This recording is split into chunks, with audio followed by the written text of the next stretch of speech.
Hey, everybody, I'm Jerry. I'm an alcoholic. You know, at this group, we're committed to bringing speakers that carry the message. And we heard Adam Todd was available, or he was considering coming into Atlanta. Like a lot of other times, we jumped on the bandwagon and pooled our resources and flew him in from Santa Monica. He did a great job, I heard, over at Glumlot last night. And if you want to hear him again, or if you know somebody that's missing him, he'll be over at Fifth Tradition Group tomorrow night. I got to know him a little bit over dinner, and it's an amazing thing. You know, we never met before. He's from California, and I'm from New York and here. And when you talk to someone that's very passionate about Alcoholics Anonymous, and in particular the program of Alcoholics Anonymous, and it's amazing, you have this instant bond. And that's what our group has always been committed for, to bring you the message out of the big book of Alcoholics Anonymous. And with that, we'll bring you Adam Todd.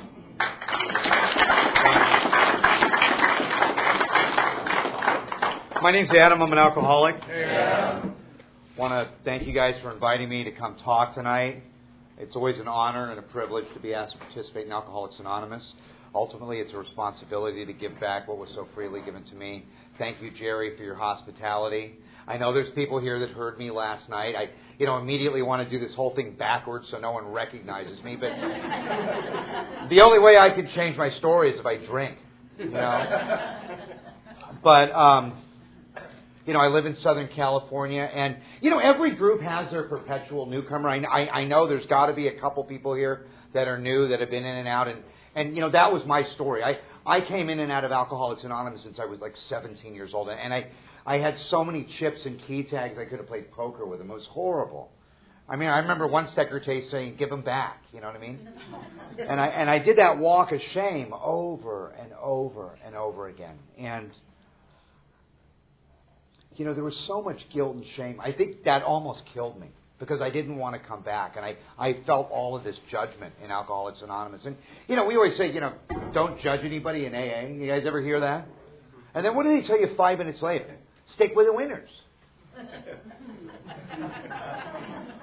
And the only reason I talk about those contradictions is because before I really got into the literature and did the work in Alcoholics Anonymous, I was a prey to every opinion in Alcoholics Anonymous, and I really didn't understand what this program was. And, I remember sitting in my counselor's office in detox in the therapeutic community, and he tells me, "Adam, don't make any major changes in your first year." So I come to an AA meeting, I get a sponsor. What's the first thing he tells me? You got to change everything. Right? Sound familiar? Don't make any major decisions in your first year. Anybody seen The Third Sit Out? How about don't get in a relationship in your first year? No one knows if that works. No one's ever done it. It's always a saint in the crowd, right? I always look for the guy that's not laughing. You got a halo, don't let it choke you.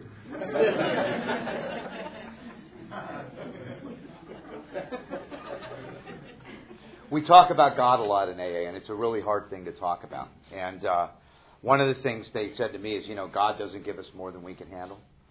If that was really true, I wouldn't need God's help. And if you're new, my experience with Alcoholics Anonymous is that I got to a place where I desperately needed God's help. I needed your help. And if you're new, help is the dirtiest 4-letter word in these rooms. The hardest thing for a drunk like me to do was to admit complete defeat. To get to a place where, I had burned every bridge in my life. I had broken every relationship. I had worn everybody into the ground. And I tried all of the other stuff, the therapeutic community, psychiatry, religion, all the stuff. But, and that's why we talk about Alcoholics Anonymous being the last house on the block. And eventually what happened to me with all that guilt and shame, I started coming to meetings loaded. Now, the interesting thing about AA is you see a guy drunk in an Alcoholics Anonymous meeting these days, people say stuff like, "Oh my gosh, what's he doing here?" Right? I mean, think about it. With the event of treatment, which is, now kind of like this multi-million-dollar empire that swoops us up in our most desperate moments, throws us into yoga class. Right? Craft hour. I'm making bongs in craft hour. Nature walks. But what I would do is I'd go to 7-Eleven, I'd get a big gulp cup, I'd fill it up with liquor, I'd put a little Coca-Cola on top, and then I'd, cruise into the late-night Hollywood candlelight AA meeting. Do some of my best sharing. I know, no one thought that was funny. And then I started appearing in treatment centers. By the way, you know what all the treatment centers and religions have in common? They all send their drunks to us. So I started going through treatment centers, and, until I read the chapter to wives, because I'd never read the chapter to wives, never had a wife of my own,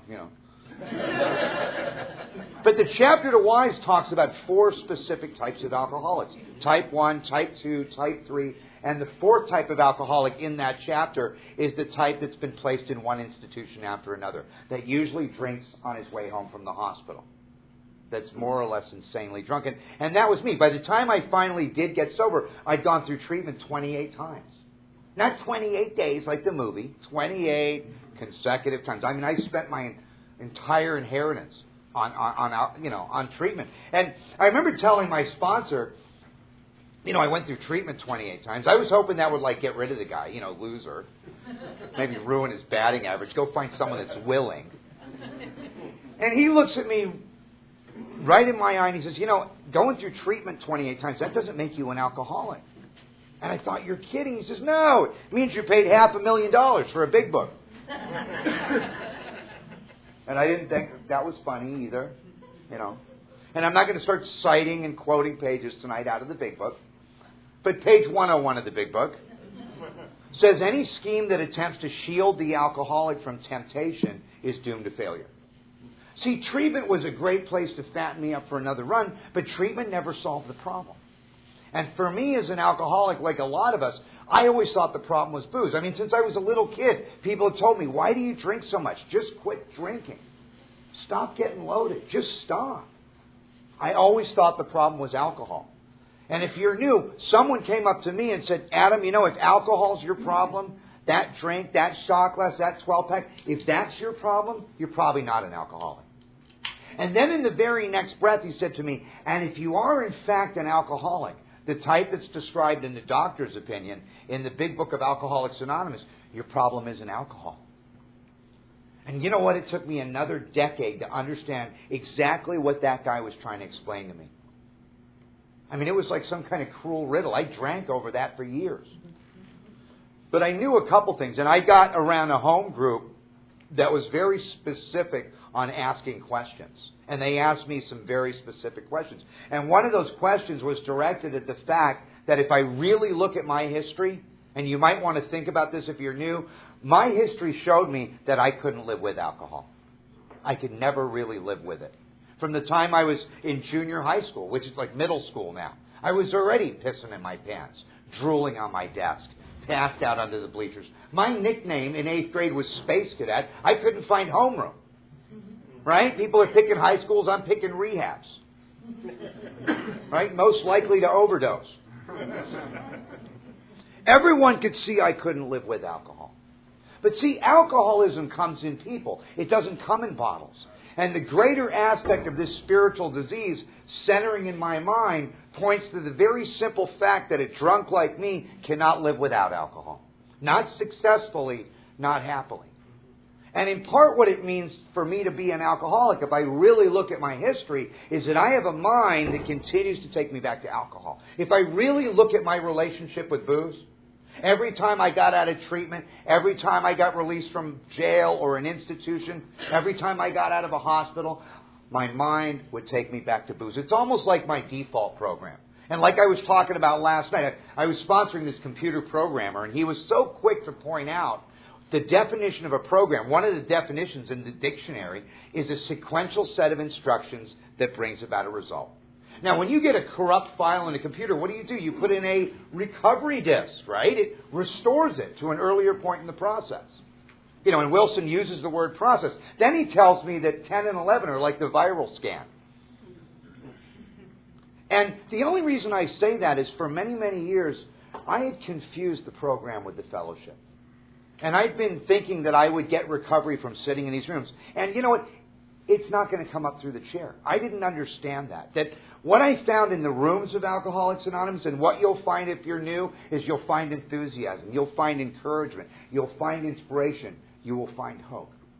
But until I sat down with a sponsor and started to really go through these very specific instructions in the Big Book of Alcoholics Anonymous, I never found the kind of recovery that I found in Alcoholics Anonymous when I really did the work. And up until that point, if you asked me how I was doing, I would say, I'm hanging in there. People would say stuff like, dude, I'll buy you a drink if it's that bad. You know what I mean? And that's the problem with me, is that without doing the work in Alcoholics Anonymous, an alcoholic of this type will get sicker. Being in a 12-step program and not working the 12 steps is like staying in a 5-star hotel and living in the bathroom. And I never understood that until I did the work. I never understood that. I had sat in purgatory for 17 years. And I never knew how free I could be. I never knew that there really was a roadmap to spiritual success, a design for living, a way of life here that could really set someone like me completely free and a little bit on fire. And the only reason people like me are on fire about it is because we suffered so bad. You know, Larry was saying last night, someone came up to him, and I hear it all the time, how did you end up speaking at all these meetings? Flying around, and Larry said, it's because he pissed God off really good.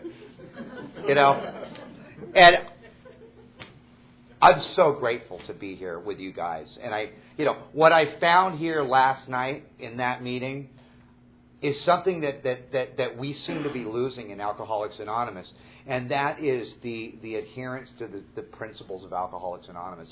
And for me, that's what really happened. And in LA, we have like 2,500 meetings in Los Angeles. And a lot of them are dog and pony shows. I mean, they look really good, but no one really, there's a lot of people suffering that think that the fellowship is the program. And that misunderstanding almost killed me. Part of my problem, again, as an alcoholic, and you might want to ask yourself this, is that my failure in AA was to do a lot with my defiance towards spiritual principles. And one of my problems as an alcoholic is that, I will argue with anybody about anything at any time. You tell me it's black, I'll tell you it's white. You tell me it's big, I'll tell you it's small. You tell me to go left, I'll go right with an attitude. Sound familiar? And what that really means for me is that you can lead me into the gates of hell, but you can't push me into heaven. That denial almost killed me.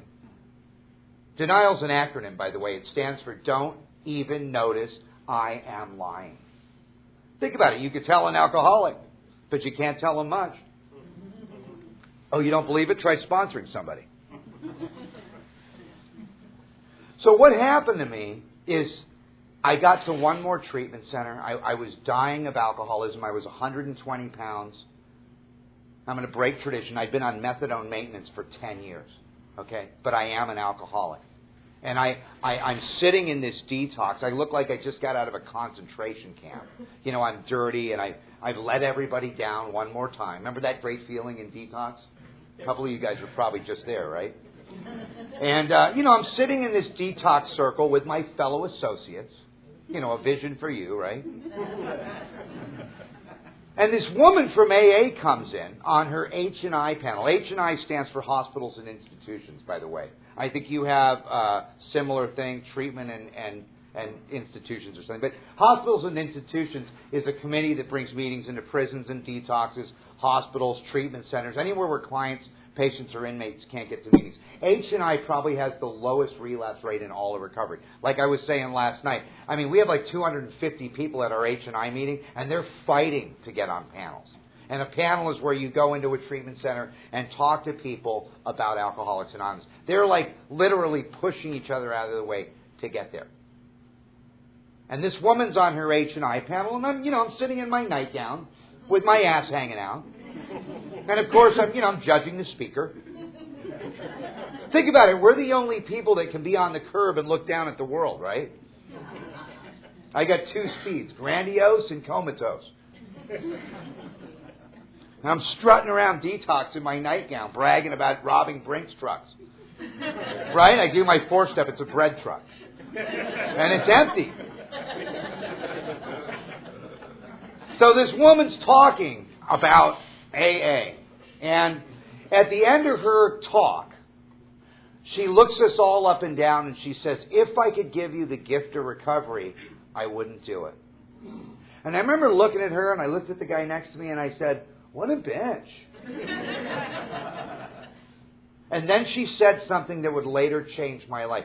She said, the reason I wouldn't give you the gift of recovery is because I wouldn't rob you of the journey.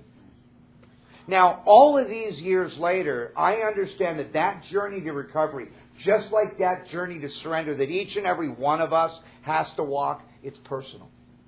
We can't give you that gift of desperation. And that gift of desperation is a great acronym for God.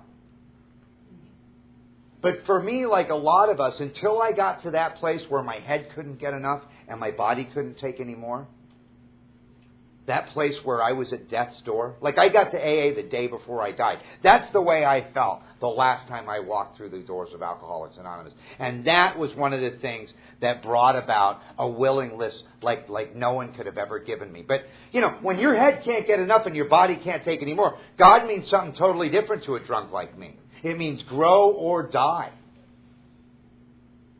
Then I understand what it means to drink against my will. And you know what? Until that point, I had no clue as to what you guys had here. It was almost like I was doing this out of compliance, which is cooperation without agreement. And I was sitting in these rooms, daydreaming. I wasn't where I was never where my feet were. Because I still had a plan. Or I just wasn't done. And you know what? I've learned not to judge those people. Like, the big book says half of us got sober right away. The other 25% with significant tries. And then there's another portion that just shows improvement. And you know what? I've learned to absolutely love the people that show improvement. And I thank God because of my failure and all the people in my life that have died, my family members, that were good people, that maybe were constitutionally incapable or didn't have the capacity. I truly, truly understand what that is now. And I don't judge anybody. That's the most beautiful thing about Alcoholics Anonymous. If you're new, this thing is the closest thing to unconditional love that a drunk like you or me will ever experience. No matter how many lives I destroyed, how many promises I broke, how many hearts I broke, how many jobs I lost, how many cars I wrecked, how many despicable, disgusting things that we do on that journey to pitiful and incomprehensible demoralization. If you're new, remember that collectively there is love here. It may not come from individuals, but I know that Alcoholics Anonymous as a whole has always loved me and embraced me, and I will be forever grateful for that. Because I was a teenager in AA. I was 17, and, I would... the old-timers in AA at that point would say stuff like, oh, we spilled more than you drank. And we're like, we didn't spill any. That's why we got here sooner, right? And I get that. And I also understand if you're new now, when they used to say that AA is $1 million program shoved up your butt a nickel at a time, I didn't understand what they meant by that. But now, all of these years later, when I hear what they used to say about Alcoholics Anonymous being the most expensive club on earth, I know what they mean. And it wasn't about that $500,000. It was about giving away everything that mattered to me. It took it all. It's selfish. It took it all. But see, there's another thing about that. The other side of that coin is that alcoholism is the only disease when treated that will actually leave the sufferer in a better position than if they never had the disease. And I could only believe that when I really got into the work, when I started to take actions in Alcoholics Anonymous that I didn't believe. And if you're new, that was what I was asked to do, to set aside everything I thought I knew about God, about AA, about the 12 steps, so I could have a new experience with this. Because my old ideas were killing me. And I didn't understand that until I started to actually take these very deliberate actions. It's like a roadmap. You have to know where you are to find out where you're going. And that is a lot of what the inventory did for me, is it showed me through discovery those places where I had delusional thinking. Like we say, alcoholism is the only prison where the key's inside. And by the way, if you're new, we're the only people that want a reward because we ran out of a burning building. You know? I mean, if you're new and you're feeling heroic Because you gave up your big, Friday night to hang out with us? This is the only place on God's earth where they'll applaud because you came in to save your own life. Right? I mean, think about it. If you're sitting here thinking about drinking, that beats the hell out of being in a bar tonight thinking about getting sober. And I have to remember that. We talk about, my worst day sober is better than my best day drinking. And we're all like, really? Let me tell you something. Think about this. My worst day sober is so much better than my last day drinking. The last 5 years of being spit on and my parents on the holidays would give me $100 and say, "Get out of here. You're shaming the." It was disgusting. My mom moved and didn't leave a forwarding address. That's where it ended. Because I had driven my family into the ground. And everyone around me. And I had to live like that. To get to a place where I became willing to take actions here that I didn't believe in. In fact, if I really look at it, it's almost like the disease killed me every day and it wouldn't bury me. It was like this perpetual state of misery. And I remember at that point, when I got sober, my sponsor looked at me and he says, "You ought to buy a black suit." And I said, "Why?" And he said, "Well, if you stick around AA, if you do, you're going to go to a lot of funerals. It'll come in handy." Then he said something really nice. He said, "Oh, and by the way, if you drink again, at least we'll have something nice to bury you in." And you know what? If you baby the alcoholic, you'll bury him. I know most of the people in this room know somebody that's died of alcoholism or addiction. This is a fatal, progressive, chronic disease. It's like being on a train and the train only goes to one place. It goes to jails, institutions, and death. Right now we're at a station. And I feel protected. But see, my understanding now of powerlessness doesn't mean I can't drink again. My experience with powerless over alcohol seems to mean that I will drink again. That I have no effective mental defense against the first drink. That, like the book says, I can't bring into my consciousness with sufficient force the pain and suffering of a week or a month ago. It means I never took my first drink drunk. This mind will continue to take me to that place. And I have to look at how I establish that way of thinking because it happens over a period of time. Just like recovery is progressive, I believe the disease is progressive. And, going through treatment 28 times, I started speaking a foreign language. You guys know, we speak a foreign language in treatment. It's called victimese. Sound familiar? I don't understand how the drink bone connects to the jail bone. It's kind of like I met her in rehab. I can't believe she drank. Oh, yeah. Were you surprised when that happened? I knew he was a crackhead. I can't believe he stole my iPad. Hello? Met her at the strip club. Can't believe she cheated. This is called delusion. Okay? And for me, like a lot of us, I had to eventually see through inventory how I make decisions based on self that later leave me in a position to be hurt. Because if I cannot connect those dots through this process, I will continue to play victim. It's almost like me walking around in the world saying, I'm powerless over everything. I know it sounds great, but if that's true, then I'm not responsible for anything. And if I'm not responsible for anything, I automatically become a victim. And until I really understand how I made those decisions based on self, I couldn't get free of this. And I continue to take inventory. Last night I said the same thing.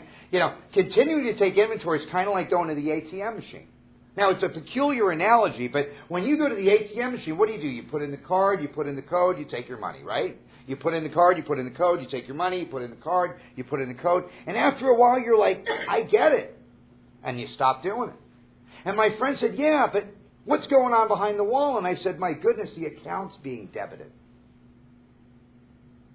See, that seems to be the phenomenon of living in 10, 11, and 12, is that eventually I become separated from the emotions that used to own me. Just like the word resentment. It means to take an event from my past, to attach emotion to it, and then to re-feel it, relive it, reenact it in every area of my life. My life is like Groundhog Day.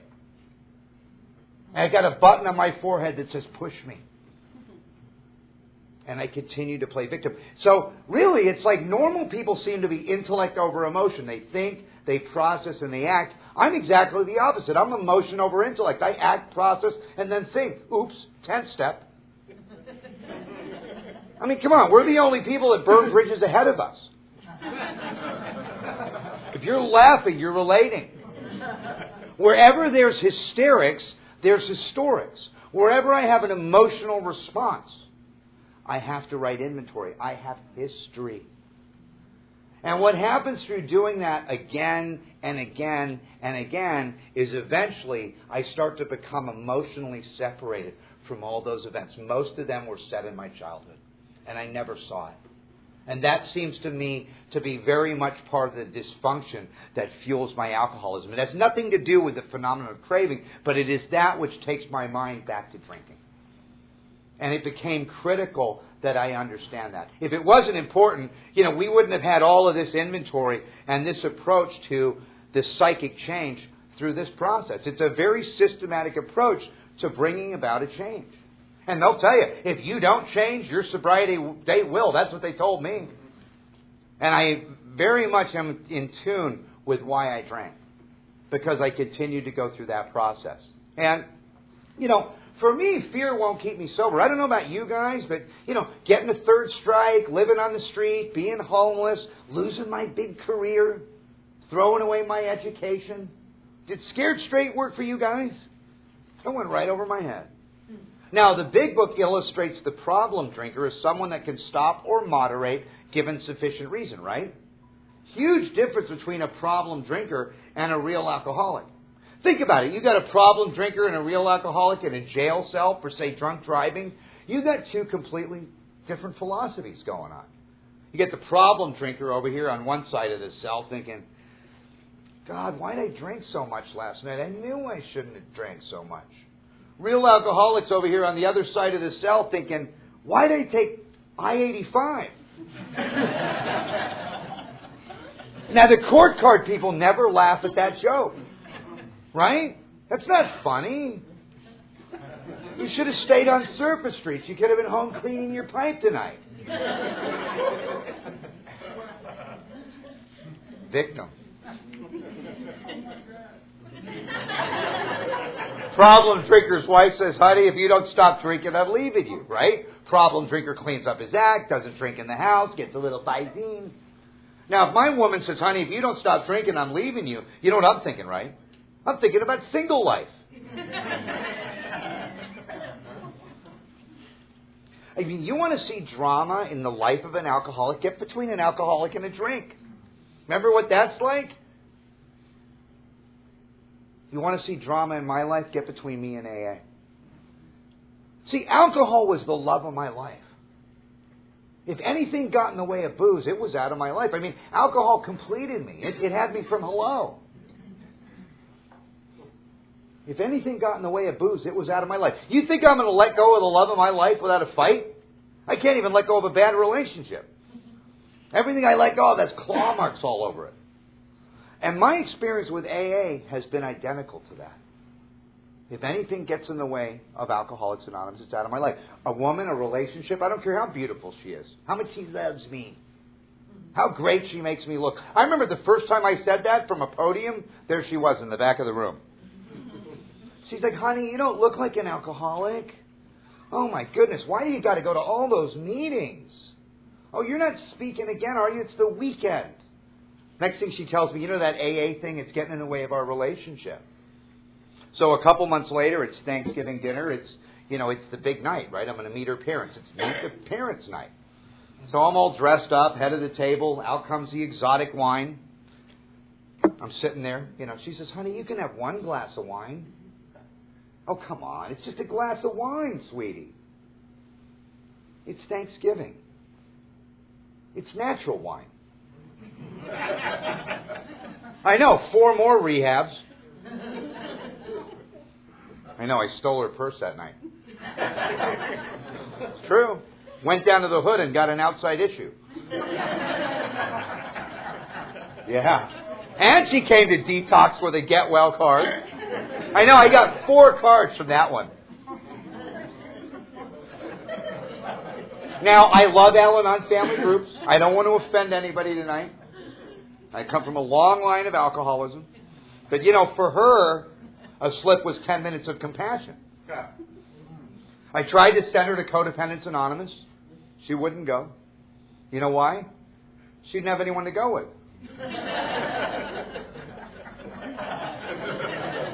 That's awful. Should I get a little more graphic? You guys know the difference between a codependent and a toilet seat?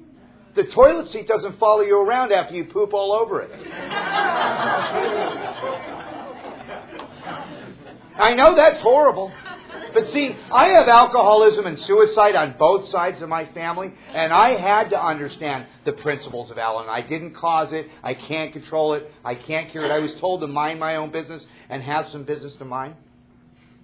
Because if you're an alcoholic, chances are you probably come from an alcoholic home. And it's almost like this. The genetics loads the gun, the dysfunction pulls the trigger. There's a lot of people that have the genetic component of alcoholism. They don't have the dysfunction. They're normal in every respect except the effect produced by alcohol. Then there's people that have the dysfunction and not the genetic part. And they have 10 different programs for those people. But I seem to have both. And you know how many Al-Anons it takes to screw in a light bulb? None. The Al-Anon detaches and lets it screw itself. Right? And if that was true, we wouldn't have half the treatment centers we do.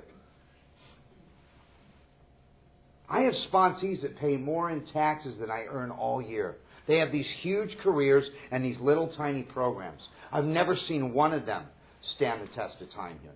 What do I do for a living? I stay sober. Oh, what do I do for money? That's over there. If I get those two things mixed up, I'm back in handcuffs.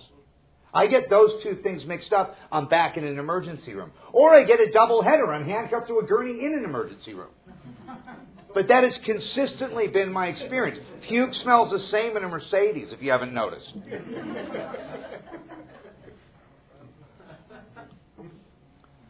For me as an alcoholic, and if you're new, I had to see that there's a direct relationship between willingness and surrender. You ever notice you'll never see anybody more willing to work this program than the guy that comes crawling through the back door of an AA meeting after a long, hard run? Remember what that's like? At that point, I'll do anything, right? 90 meetings in 90 days. First day out of detox, I got 3 sponsors. I want to take the whole coffee pot home with me. I don't even have a trunk to put it in, right? And 30, 60, 90 days later, I'm saying, do you mean we got to go to meetings every day? And like a prize fighter, what I do is I throw in the towel, and then I take that towel back one little piece at a time. And it's critical that I see that. That I slowly go back to drinking. And the very things that Alcoholics Anonymous gives me, the pretty girl, the big house, the nice job, are the things that become more important than my program. It's almost like what I do is I build Alcoholics Anonymous around my big life, and as my life gets bigger, you know what happens? AA becomes really inconvenient, especially service. And if you're new, what I've had to do in order to stay here is I've had to build my life around Alcoholics Anonymous. And by doing that, it's grown tenfold. It's almost counterintuitive. It's like Mahatma Gandhi said, I've got so much to do today, I'm going to have to meditate twice as much. And the more I've invested in Alcoholics Anonymous, the crazier it's become because it's got bigger. Most of my problems died from neglect. Think about it. You give an alcoholic a problem, I'll water it, right? Give me a rut, I'll furnish it. And what happened to me, like a lot of us, is most of those problems dissipated from neglect. The things that I thought were so important. And I really have to look at that because I come into AA with this active surrender over and over again. And there's a big difference between the active surrender and the state of surrender. The active surrender that gets the newcomer here and the state of surrender that keeps the old-timer here, it's a completely different concept. It's kind of like watching a swan glide across a pond of still water. It's so beautiful. It's so effortless. It's so graceful. But you know what that swan's doing under the water? He's paddling like hell, right? And, we have a chapter in the big book, by the way, Into Action. Have you noticed there's no chapter into feelings? I know the therapists hate that one. No chapter into thinking. We ought to have a chapter into whining, right, from the podium at the noon meeting. I'm like, dude, get a job. And for me, like a lot of us, I became willing to take actions in Alcoholics Anonymous that I didn't believe in. That triangle, recovery, unity, and service, translates into 3 specific actions. It's almost like a verb. And what those actions are is contribute, belong, and learn. Service is to contribute, belong is unity, to learn is to uncover, discover, and discard what's blocking me. And it's almost by default. It's like when they asked Michelangelo, how did you make the statue of David? Michelangelo said, I never made the statue of David. I just chipped away everything that wasn't David, and there he was.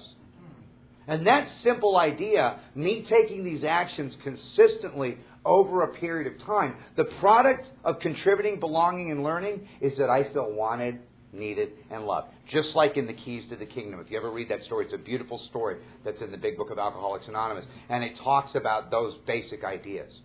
In the religious community, we talk about wisdom, power, and love. If you really look at the steps, they produce wisdom. Unity produces power. Service produces love. So for me, I became willing to take actions that I didn't believe in. And that's what my sponsor said. Why don't you try it as an experiment? Do everything we suggest. Do the whole thing for a year. If it doesn't work, we'll gladly refund your misery. And you know what? When I had never done that. I had never done the whole deal. And when I did, I looked back at my life a year later and I thought, God, how did you ever live like that?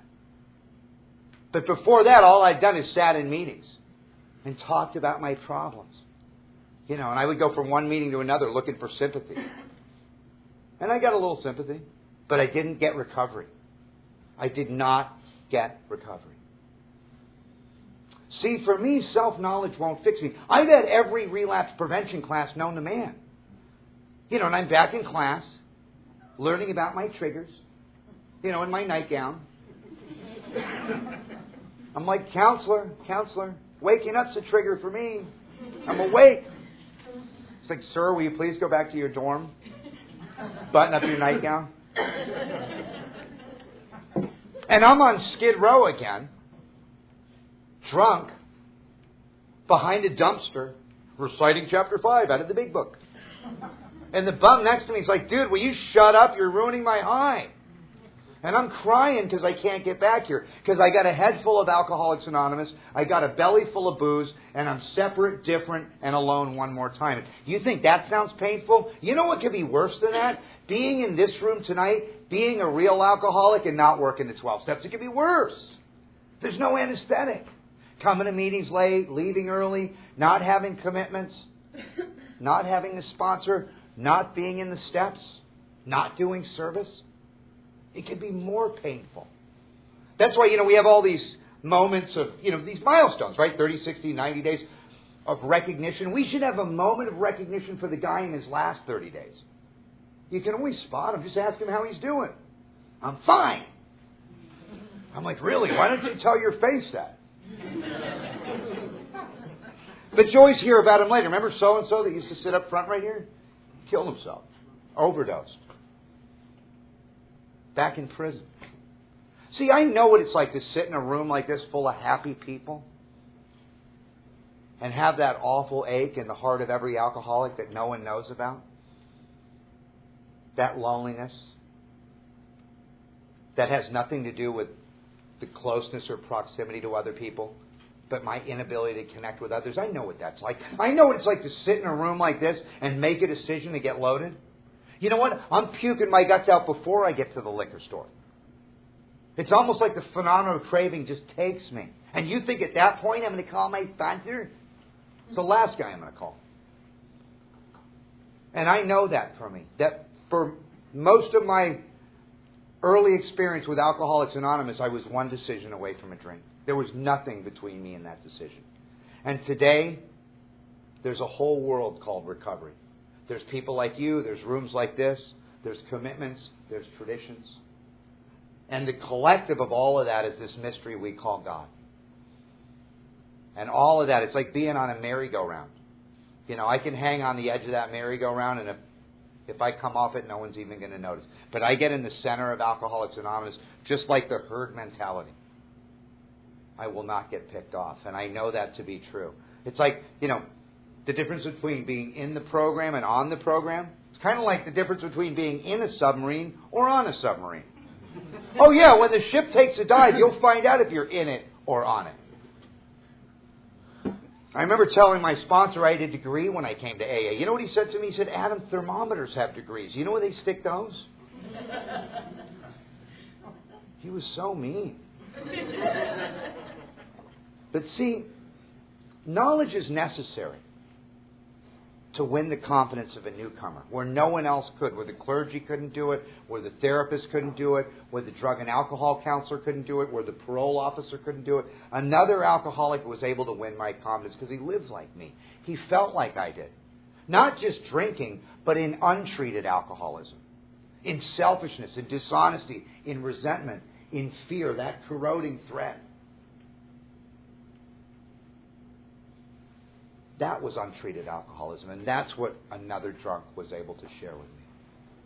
You ever notice at the end of these meetings we say, keep coming back, it works if you work it? We don't say, keep coming back, it works if you know it. And what I discovered is this is not, for me, an intellectual pursuit. The recovery only happens through action. And until I understand what the problem is, the solution's not going to work. And part of that problem for me as an alcoholic is that when I stop drinking, the outsides get better, but the insides get worse. That's not true for everybody. But for me, the longest bridge that I will ever cross, the longest journey that I will ever walk as an alcoholic is that little tiny hyphen between the first and second half of step one. What that really means is I've got a body that can't process alcohol, but more importantly, I have a mind that can't process reality. And what I had thought for years is because I drink, therefore my life is unmanageable. That's only a half-truth. That's like looking at the broken home, the ruined marriage, the financial destitution, the poor health, and thinking that that's the problem. In fact, that's what treatment told me the problem was. They told me the trigger was on the outside. Just change people, places, and things. But you know what Alcoholics Anonymous eventually showed me? That the trigger was on the inside. You ever notice when an alcoholic's not having a good day? You know when it is, right? It's when I'm not getting my way. Think about it. We're all like 5-year-old kids here with old people's faces. Oh, you don't believe it? Cross one of us. I'll resent you for decades. And your grandkids. The problem with resentment, again, is that I take poison and I hope you die. Resentment is like an acid. It only eats the container it's in. So for me, if I really look at what the greater aspect of this spiritual problem is, it's the second half of step one. And what that is my need to play God. My need to be right. My need to sort and compare and judge and label. It's my severe overreaction to 5 things: abandonment, rejection, betrayal, disrespect, and authority. And they're all driven by fear. Fear of abandonment, fear of betrayal, fear of disrespect, fear of rejection, fear of authority. And what the book says is I'm driven by 100 forms of fear, which is my faulty relationship with God based on self-reliance. It's 1,000,000 miles wide, it's 1,000,000 miles high, but it's paper thin. And what happened is another drunk showed me how to continue to walk through that fear until I saw that it wasn't real, that it was an illusion. And it becomes faith. It's almost like they say you can't be fear and faith at the same time. Sometimes I'll argue that.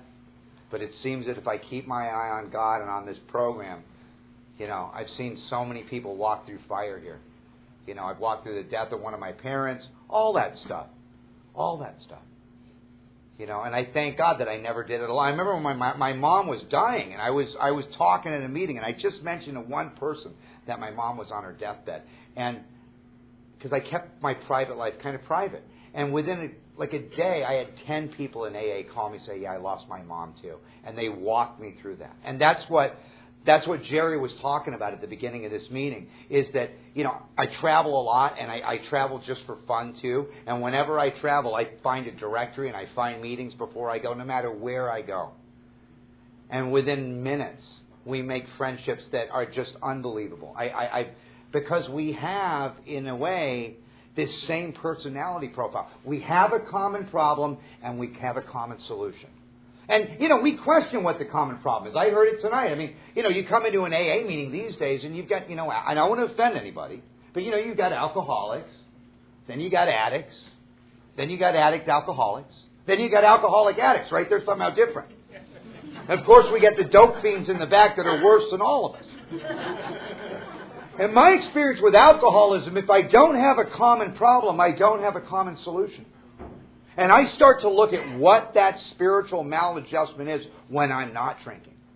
Because we were talking about, you put booze in front of me, it doesn't have a problem. The greater aspect of this disease, this spiritual maladjustment, centers in my mind. And when Bill Wilson originally wrote that 12th step, he said, having had a spiritual awakening as the result of these steps, we carried this message to others, especially alcoholics. Anybody that does this work can benefit from the 12 steps. In fact, Bill Wilson was in Time magazine as being responsible for the largest social movement of the last century. AA has affected somewhere between 40 to 50 million people worldwide. And you know why I don't think it's going to work for a drunk like me? Because it wasn't my idea.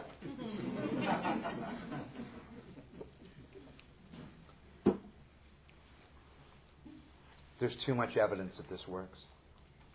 There's too many of us that have recovered and are happy. That seems to be the test, to be sober and happy. That's the trick.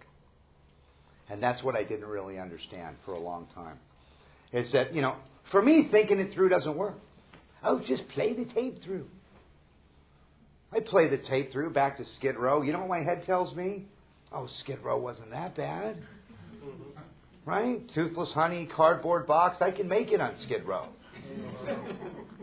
I know normies don't think that's funny.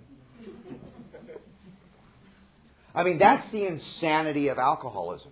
You know what insanity is, right? We talk about insanity doing the same thing and expecting different results. That's not the insanity I live with. I have a completely different brand of insanity. It's doing the same thing, knowing exactly what's going to happen and what? Doing it anyway. At least the other kind of insanity, doing the same thing and expecting different results, at least there's some hope there. But see, the insanity I deal with is brought about a lot of times by spiritual pain. It's not that I justify and rationalize it. It's that my life becomes so absolutely unbearable. And I look at my life with alcohol. Alcohol is what gave me the courage to ask that pretty girl to dance, to go after that big job. Alcohol gave me the wings to fly. And when I'm not drinking, I'm chasing you 4 exits past my exit on the freeway. I'm counting your items in the checkout line. I mean, I remember my mom saying, gosh, drink. You were nicer. And unless I can find that sense of comfort and ease that I'm seeking from alcohol through this process, there's no way I'm going to stay here. We were talking about like having sex with a gorilla. Now, if you have sex with a gorilla, it's not over till the gorilla says it's over. Right? I know it's a little graphic. You get that gorilla back in the cage, it starts looking at you again with those loving eyes. Remember how it used to be, just me and you? Come on, honey, I promise I won't hurt you this time. It reminds me of this story about this guy that gets a rifle for his birthday. And his lifelong ambition was to shoot a polar bear. He's a hunter, right? So he goes up to the tundra and he's got his new rifle and he sees this polar bear and he takes his shot and he's over looking at his kill. And there's a tap on his shoulder. It's a bigger polar bear looking down at him. And the polar bear says, you just shot my son. You got 2 choices. Either let me have my way with you or I'm going to maul you to death. So, he's in the hospital healing up. Now he's got a resentment. So he goes back up there. He's looking for the bear, right? He's got his gun. He sees the bear. He takes his shot. He goes over and looks at his kill. Tap on his shoulder. Bigger polar bear. Polar bear says, you just shot my uncle. You got 2 choices. You either let me have my way with you or I'm going to maul you to death. So he's back in the hospital again. And this goes on for years. Back and forth, back and forth. Finally he's up there. He sees the The bear, it's the one. He takes his shot. He's over looking at his kill. Tap on his shoulder. It's the king of the polar bears looking down at him. And the bear says, you know, we've been watching you. You're not really up here for the hunting, are you? Now, if you think that's insane, read The Jaywalker in the Big Book, because the parable is identical. It's identical. And that's what I didn't understand about alcoholism. It says that we are driven by 100 forms of fear, self-delusion, self-pity. You know, when they drive cattle, when 4 horsemen drive a herd of cattle, if you're in the center of that herd, you don't know where you're being driven. You know where you're going, to the slaughterhouse. And I didn't understand that I was driven by selfishness. I was driven by resentment. I was driven by fear. I was driven by that delusion that I was talking about. And the interesting thing about alcoholism is, you know, in chapter 5, we read chapter 5. Do you guys read chapter 5 a lot here? In Southern California, they read it in every meeting. That's when most people go into text mode, right? And at the end of chapter 5, it says, our personal adventures before and after make clear three pertinent ideas, right? A, that I'm an alcoholic and I can't manage my own life. B, that probably no human power can relieve my alcoholism. And C, that God could and would have sought. And I'm thinking, before and after what? But see, for an alcoholic, it's before and after I stop drinking. A lot of people I drank with come to AA, and as soon as they stop drinking, everything works for them. They fit in, they're part of, the career welcomes them back. They come to meetings once a year, take another anniversary, never work a step, and their life gets consistently better. They've been serene since their ass hit the seat in AA. It's not my experience. My experience, every time I stop drinking, the first thing they say to me is, boy, you need to be on medication. Why are you so angry? Why are you so emotional? What's wrong with you? Why can't you sit still over there? And I'm crying at dog food commercials. See, for me, I have a whole other set of problems, and they're outlined on page 52 of the Big Book. And what that is when I'm not drinking, I can't control my emotional nature. When I'm not drinking, I'm a prey to misery and depression. When I'm not drinking, I can't manage my personal relationships. Sound familiar? When I'm not drinking, I'm full of fear. When I'm not drinking, I'm of no use to other people. When I'm not drinking, I'm basically unhappy. And the way that plays out for me in untreated alcoholism is I don't fit in, I'm not part of, you don't understand me, everybody's in my way, life's not fair, they're not paying me enough, she's cheating on me, I gotta drink. And something magic happens. I pick up a cocktail, and I intuitively know how to handle situations that used to baffle me. Think about it. A couple more drinks, fear of people and economic insecurity leave me. I'm buying the whole bar drinks. Hell, I'll write you a check. Not only are you getting better looking, honey, I'm getting better looking. Right? Give me a couple Vicodin, I could comprehend the word serenity, and I know peace. Give me a little cocaine, I want to start a business with you. Right? Get me down to my last $20. I'll show you how my experience will benefit others. I lose interest in selfish things and gain interest in my fellows, right? I'm calling people from 5th grade. I love you. Sound familiar? That was before Facebook. See, alcohol creates the illusion that my life is manageable. If you're laughing at any of that, there's something terribly wrong with you guys.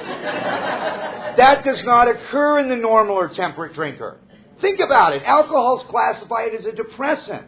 9 out of 10 people, they have a couple drinks and they say, whoa, I got to slow down. I'm feeling it. I have a couple drinks and, honey, I want to get married.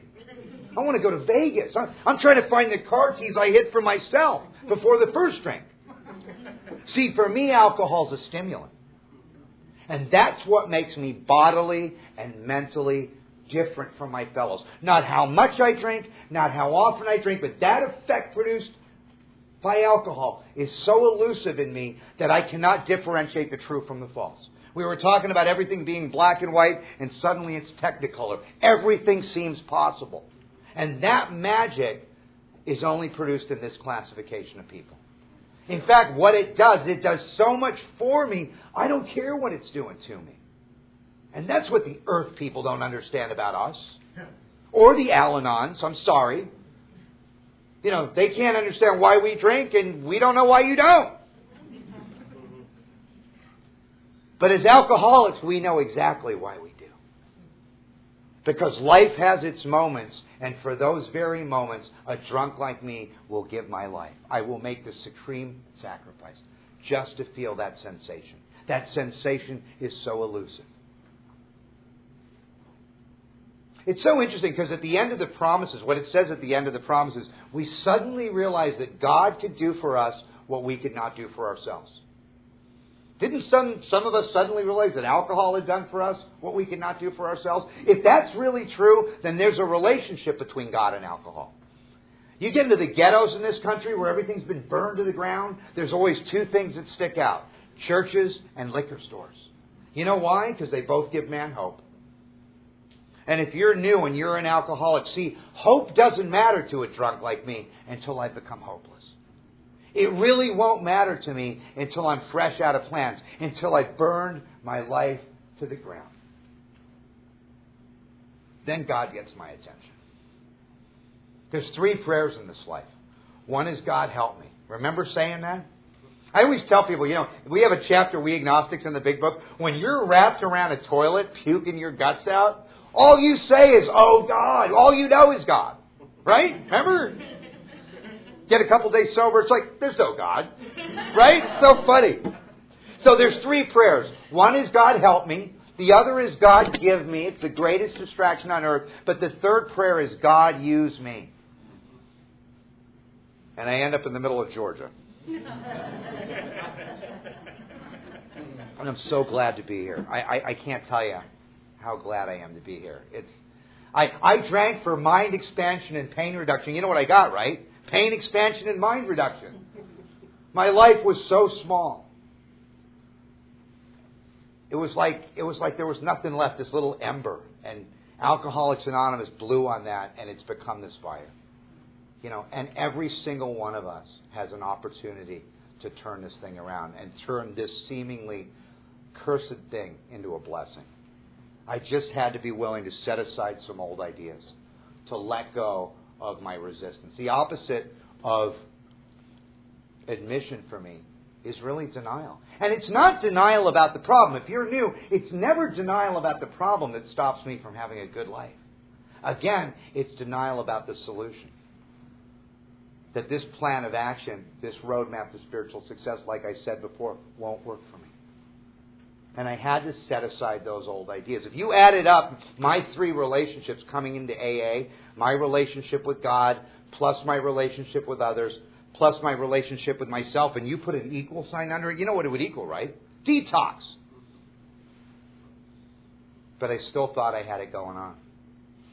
And I started to understand, Chuck C. used to say that the real problem here isn't alcohol. The real problem is a conscious separation from God. And then he points to the solution, which is a conscious contact with God.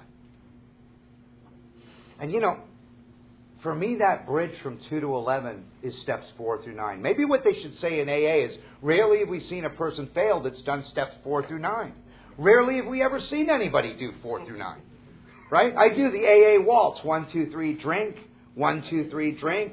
1, 2, 3. I'll turn my will and life over to anything but that which will solve my problem. And what the big book says is, when I straighten out spiritually, only then do I straighten out mentally and physically.